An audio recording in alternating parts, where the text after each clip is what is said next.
ঈদের আগে নবম জাতীয় পে স্কেল সংশোধন এবং প্রজ্ঞাপন জারি করা হবে বলে জানিয়েছেন অর্থমন্ত্রী।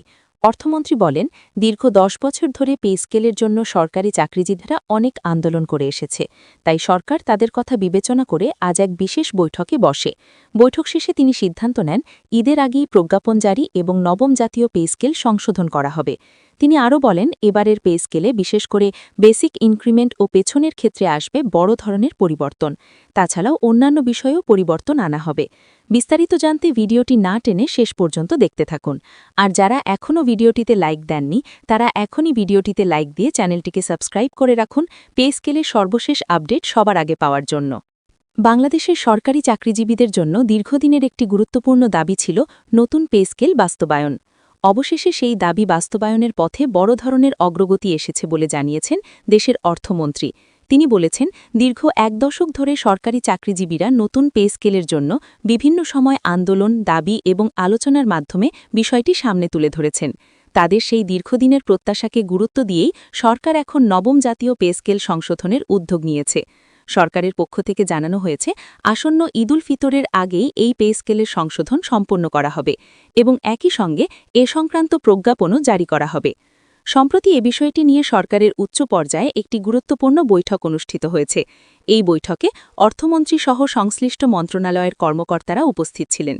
বৈঠকে দেশের সামগ্রিক অর্থনৈতিক অবস্থা, সরকারি ব্যয় এবং চাকরিজীবীদের জীবনযাত্রার ব্যয় বৃদ্ধি এসব বিষয় নিয়ে বিস্তারিত আলোচনা করা হয়। দীর্ঘ আলোচনার পর সিদ্ধান্ত নেওয়া হয় যে নবম জাতীয় পে স্কেলে কিছু গুরুত্বপূর্ণ পরিবর্তন আনা হবে এবং তা ঈদের আগেই আনুষ্ঠানিকভাবে ঘোষণা করা হবে। অর্থমন্ত্রী জানান, সরকার চায় সরকারি চাকরিজীবীরা যেন উৎসবের আগে একটি সুখবর পান এবং তাদের দীর্ঘদিনের দাবি আংশিক হলেও পূরণ হয়। অর্থমন্ত্রী আরও বলেন, নতুন এই পে স্কেলে সবচেয়ে বড় যে পরিবর্তনটি আসতে পারে তা হল বেসিক বেতনের কাঠামোতে। অনেকদিন ধরে সরকারি চাকরিজীবীরা দাবি করে আসছিলেন যে বর্তমান বেসিক বেতন বাজার দরের সঙ্গে সামঞ্জস্যপূর্ণ নয়। তাই নতুন পে স্কেলে বেসিক ইনক্রিমেন্ট বাড়ানোর বিষয়ে গুরুত্ব দেওয়া হচ্ছে।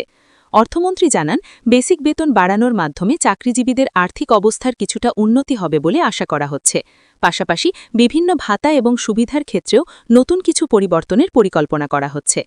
এছাড়াও পেনশন ব্যবস্থার ক্ষেত্রেও গুরুত্বপূর্ণ পরিবর্তনের ইঙ্গিত দিয়েছেন অর্থমন্ত্রী। তিনি বলেন, অবসরপ্রাপ্ত সরকারি চাকরিজীবীদের জীবনযাত্রা যাতে সচ্ছল হয় সেজন্য পেনশন কাঠামোতেও কিছু সংশোধন আনার বিষয়টি আলোচনায় এসেছে।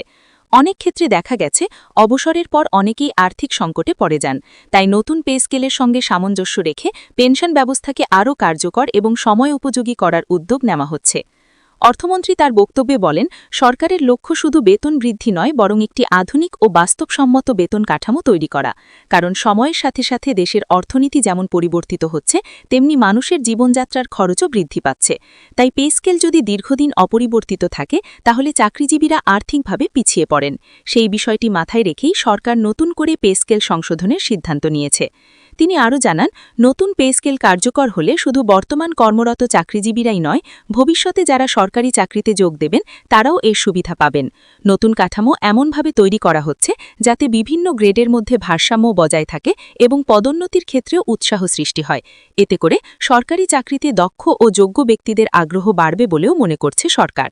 বৈঠকে উপস্থিত কয়েকজন কর্মকর্তা জানান, এবারের পে স্কেলে গ্রেড ভিত্তিক বেতন কাঠামোতেও কিছু পরিবর্তন আনা হতে পারে।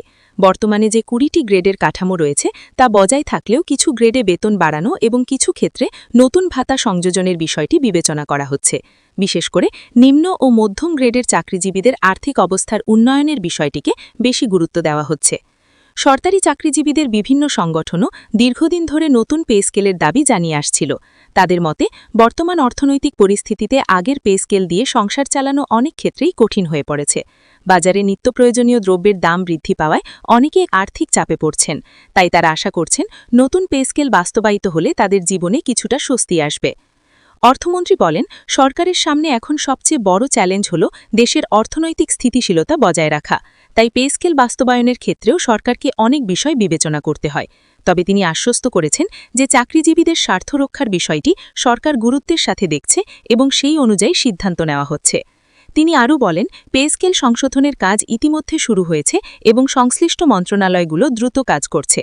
আশা করা হচ্ছে খুব অল্প সময়ের মধ্যেই এই কাজ সম্পন্ন হবে এবং ঈদের আগেই প্রজ্ঞাপন জারি করা সম্ভব হবে। প্রজ্ঞাপন জারি হওয়ার পর নতুন পে স্কেলের বিস্তারিত কাঠামো সবার সামনে প্রকাশ করা হবে। অর্থমন্ত্রী আরও উল্লেখ করেন, সরকারের এই উদ্যোগ দেশের প্রশাসনিক ব্যবস্থাকেও আরও শক্তিশালী করবে, কারণ যখন একজন সরকারি কর্মকর্তা বা কর্মচারী আর্থিকভাবে সচ্ছল থাকেন তখন তিনি আরও মনোযোগ দিয়ে দায়িত্ব পালন করতে পারেন। এতে করে দেশের সার্বিক উন্নয়ন কার্যক্রমও আরও গতিশীল হয়। এদিকে এই ঘোষণার পর থেকেই সরকারি চাকরিজীবীদের মধ্যে নতুন করে আশা এবং আগ্রহ দেখা দিয়েছে। অনেকেই মনে করছেন, দীর্ঘদিনের অপেক্ষার পর অবশেষে তারা একটি ইতিবাচক সিদ্ধান্ত পেতে যাচ্ছেন। বিশেষ করে ঈদের আগে যদি প্রজ্ঞাপন জারি হয় তাহলে সেটি তাদের জন্য বড় একটি আনন্দের খবর হয়ে উঠবে। বিশ্লেষকরা বলছেন, নতুন পে স্কেল বাস্তবায়ন হলে দেশের অর্থনীতিতেও কিছু ইতিবাচক প্রভাব পড়তে পারে, কারণ সরকারি চাকরিজীবীদের আয় বাড়লে তাদের ক্রয় ক্ষমতাও বৃদ্ধি পায়, যার ফলে বাজারে অর্থের প্রবাহ বাড়ে। এটি সামগ্রিকভাবে অর্থনীতির জন্য ইতিবাচক হতে পারে। সব মিলিয়ে বলা যায়, নবম জাতীয় পে স্কেল সংশোধন এবং প্রজ্ঞাপন জারির বিষয়টি এখন দেশের লাখ লাখ সরকারি চাকরিজীবীর জন্য সবচেয়ে আলোচিত একটি বিষয় হয়ে উঠেছে। সবাই এখন অপেক্ষা করছেন কখন আনুষ্ঠানিকভাবে এই ঘোষণা আসবে এবং নতুন পে স্কেলের বিস্তারিত কাঠামো প্রকাশ করা হবে। যদি সত্যি ঈদের আগে প্রজ্ঞাপন জারি করা হয় তাহলে এটি নিঃসন্দেহে সরকারি চাকরিজীবীদের জন্য একটি বড় সুখবর হয়ে উঠবে।